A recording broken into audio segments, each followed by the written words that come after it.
गंधोदक किसे कहते हैं एवं कितने स्थानों में लगाना चाहिए, आपका प्रश्न है। तो भगवान के स्नान का जो जल है उसको गंधोदक कहते हैं, अर्थात अभिषेक के जल को या शांति धारा के जल को गंधोदक कहते हैं। इसे कितने स्थानों में लगाना चाहिए, तो इसे आचार्य भगवंत ने कहा उत्तमांग में लगाना चाहिए।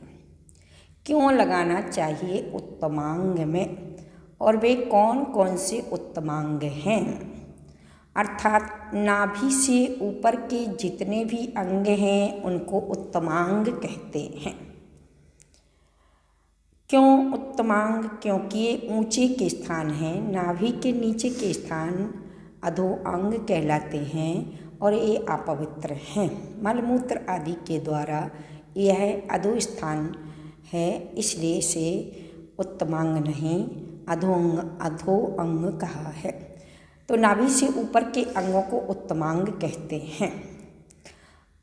अब कहाँ कहाँ पर गंधोदक लगाना चाहिए।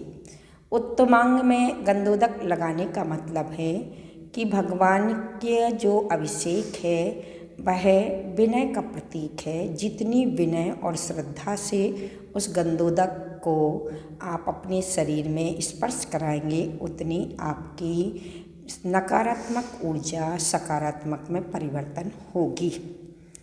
तो उत्तमांग नाभि से ऊपर के अंग में कौन कौन से, अर्थात कितने स्थानों में गंधोदक लगाना चाहिए।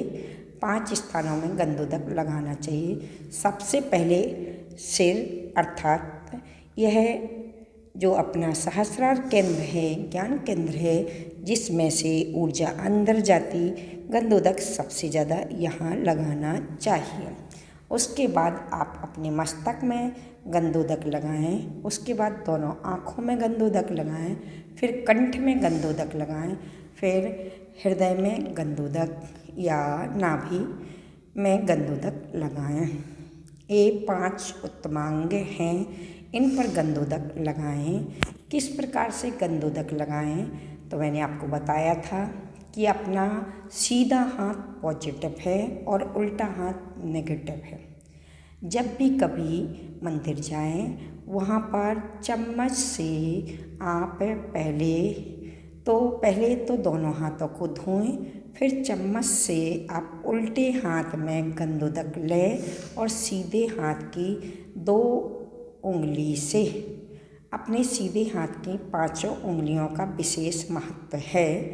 इसको अंगुष्ठ को कहते मोक्ष का प्रतीक है। यह शत्रु का प्रतीक है, अर्थात इससे कभी आप कोई भी क्रिया करोगे तो यह मोक्ष का पुरुषार्थ जागृत कराएगा। ये शत्रु जब भी कभी अपन व्यंतर आदि को वश में करते या कोई भी, तो ये शत्रु की उंगली है, इसलिए इसको बहुत कम यूज करें। ये अपनी मध्यमा उंगली है। इस मध्यमा उंगली का विशेष यह फल है कि इससे कोई भी आप पूजन, अभिषेक या कोई भी चीज़ करेंगे, स्वस्तिक आदि जो भी क्रिया करेंगे, जाप आदि अनुष्ठान आदि करोगे इससे, तो इससे धन की प्राप्ति और पुत्र आदि यानी संतान और संतति की प्राप्ति होती है।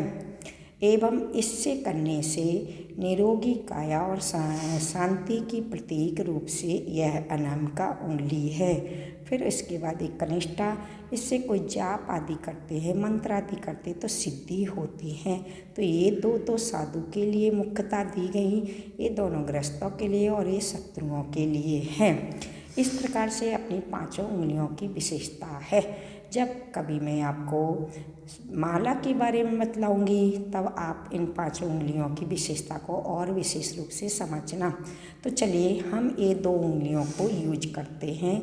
जो भी काम करना है, जैसे आपको धूप खींचना है, कुछ भी करना, तो आप इन 2 उंगलियों से ही यूज करें। तो चलिए आपको गंधोदक इन 2 उंगली से आप उल्टे हाथ की हथेली पर आप गंदोदक लें और सीधे हाथ की दोनों उंगली से आप 5 स्थान पर, पहले यहाँ पर, फिर मस्तक पर, फिर आँखों पर, फिर कंठ पर, फिर हृदय पर आप गंदोदक लगाएं। ऐसे करने से आपके जो नेगेटिव पॉइंट हैं वह पॉजिटिव होते हैं। गंदोदक का क्या महत्व है इसके बारे में आपने समझा है।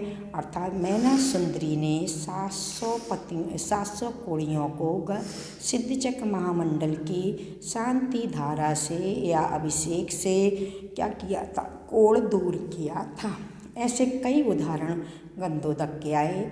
एक बाहुबली स्वामी के चरणों में जाकर एक मैसूर का राजा, जिसने गंदोदक के प्रभाव से अन्य दूसरे राजा को विजय प्राप्त की थी। ऐसे कई उदाहरण गंदोदक के हैं। तो गंदोदक का महत्व हमारे जीवन में क्या होता है, हमारे नेगेटिव पॉइंट को पॉजिटिव में बदलता है एवं पवित्रता को प्राप्त कराता है।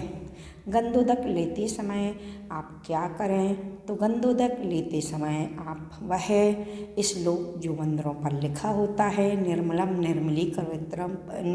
निर्मलीकरणम जो लिखा रहता है वह पढ़ करके आप गंदोदक लें। यदि आप पर वह श्लोक नहीं बनता है तो आप ब्रह्मोकार मंत्र पढ़ करके गंदोदक लगाएं, ताकि वह गंदोदक आपके शरीर को क्या करे, अर्थात आपकी रोग के जो परमाणु अंदर हैं उनको खींच कर निरोगी बना दे और आपके अंदर जो कषायों का आवेग या 5 इंद्रियों का विषयों का आवेग है उसको समन करने में सहायक हो।